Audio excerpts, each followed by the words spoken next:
Hey there, psychers! A curiosity of VCAR is that it has a real thing for ethical principles and professional conduct. Not only do you need to know about them in general, at times you may also be examined on ethical principles in specific outcomes. For example, ethical principles in the case of Little Albert. Perhaps a bit of background first.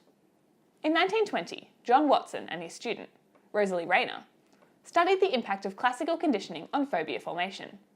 To test this, they took a baby, referred to as Little Albert, and conditioned him to be fearful of furry white objects, such as mice and rats.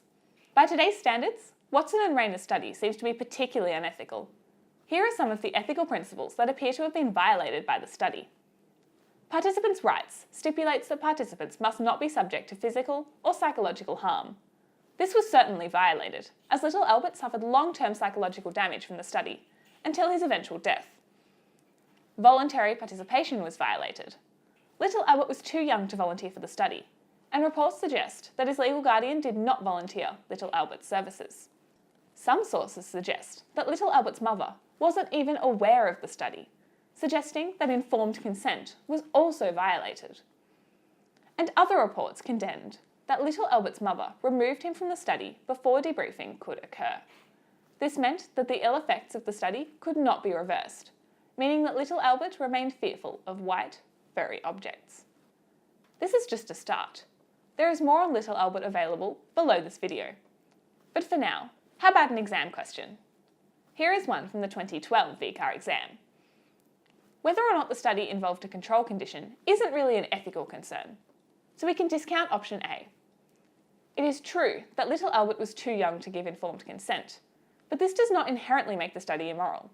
It remained the case that a parent or guardian of Little Albert could have been approached to give consent on his behalf. That means that option B is also incorrect. Option C suggests that Little Albert was deceived, but he wasn't really told about the study at all. He was only 11 months old. That leaves option D, which is the correct response. Even though Little Albert was clearly distressed, the experiment continued. This violates the ethical principle of participants' rights. Well, that wraps up the first area of study of Unit 4. That means that we can now move on to mental health. Keep working hard and have a psychedelic day.